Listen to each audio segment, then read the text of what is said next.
Hello, everyone. Welcome to a new episode of Security Shorts with Scott. Very excited to talk about a topic that gets a lot of interest in the community, but sometimes is a little bit misunderstood. So we brought on an expert to discuss Zero Trust. And so with that, I'd like to introduce Katie Teitler. Well, Scott, thanks for having me. I'm actually a senior cybersecurity strategist at Axonius. It's an ambiguous title. Basically, it means I do both internal and external content, looking at the market broadly, and then also looking at Axonius's space specifically. Perfect. Well, thank you for joining us. As you know, it's kind of difficult to get security concepts into a short segment, so we've really tried to do that here. But we always start off with a little anecdote or a little story about yourself. So is there anything recently that's happened to you where you're like, this is sort of typical or sort of funny about working in the industry? Well, I don't know if it's about working in the industry specifically, but I do tend to talk with my hands a lot, and you might notice that I have this nice little bandage here. And that happened. I just came back from Barcelona at the Gartner IT Expo, and it was fantastic, a great event.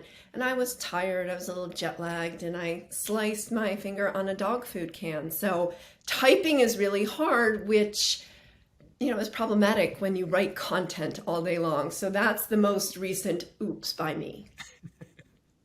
It's funny, as a kid, everybody talked about the dog food cans and how sharp they were. And thank you for proving my mother correct. Yeah, your mother is correct. So alas, 4 stitches later, here I am, but ready to talk about Zero Trust.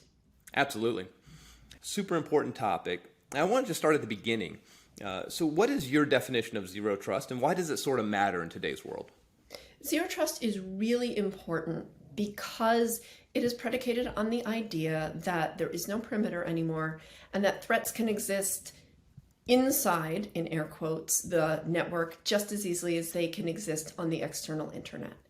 And that's really important when we have this work from anywhere, hybrid work, very global type of workforce. So the basic premise is never trust, always verify. And you verify based on the attributes of your data, your workloads, your users, devices. So you set policies that look at the identity attributes. Now, when I say identity, I don't just mean human identity, I also mean machine identity. And so you look at those attributes, and using conditional policies, you decide if an asset is allowed to communicate or not and have connection with other assets.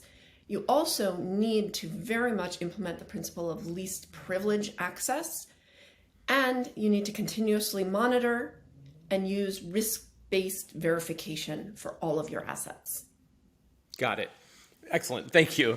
As you can even explain that, you can probably feel some people that are maybe watching this that are new going, wow, that sounds like a lot.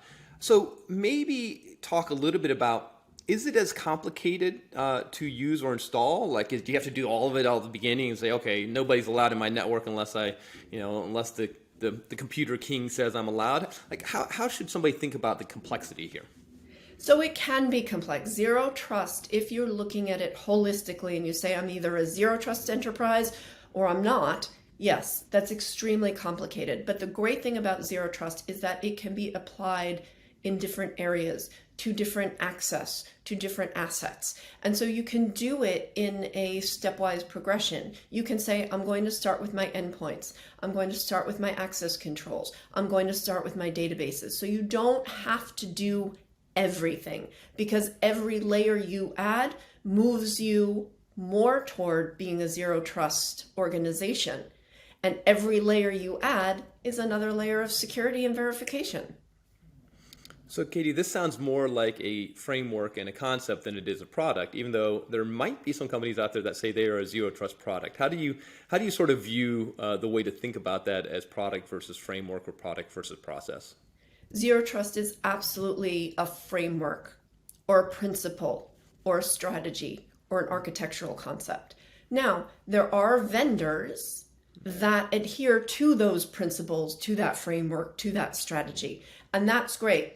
But if a vendor says they can make you Zero Trust compliant, have a little bit of a cautious conversation with them. Healthy skepticism, right? A little bit of healthy skepticism, because no product makes you a zero trust enterprise, a zero trust SMB. But if they work on those principles of zero trust, never trust, always verify, identity-based access, least privilege access, security monitoring, continuous monitoring, those are great things. So if those are built into a product, fantastic. But Perfect. if that claims to be the product, be a little cautious. Sounds good. And you mentioned something there around SMBs. So we know that SMBs are being targeted more than ever.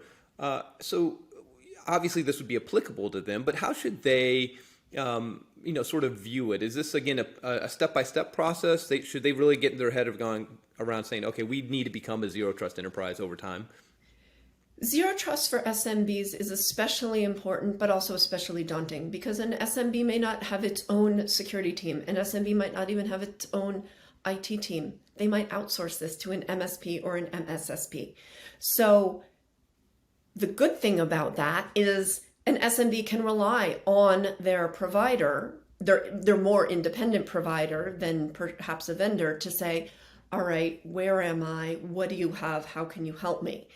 And that should be a conversation based on your own business, your strategy, your company mission, and your ability to operate.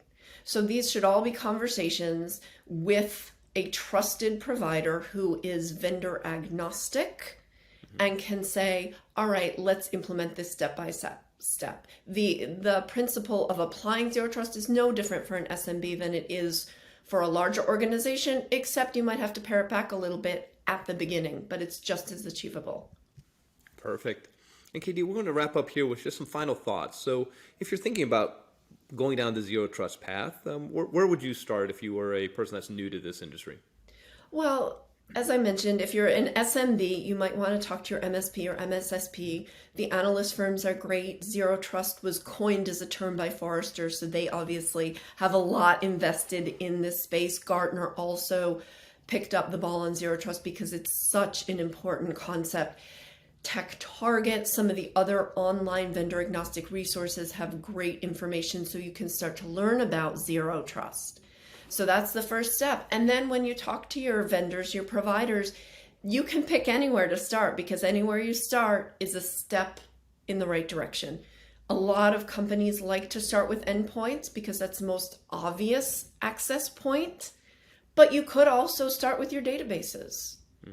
You could also start with your applications. It's really an individual choice based on your business strategy and your risk tolerance. Wherever you start, it's always good. Awesome. Well, Katie, thank you for coming on with us. Hopefully the audience finds this interesting and fascinating. I know for me, it's always, this is a topic that comes up all the time. So I appreciate your insights, and thank you for joining Security Shorts with Scott. Thank you so much for having me.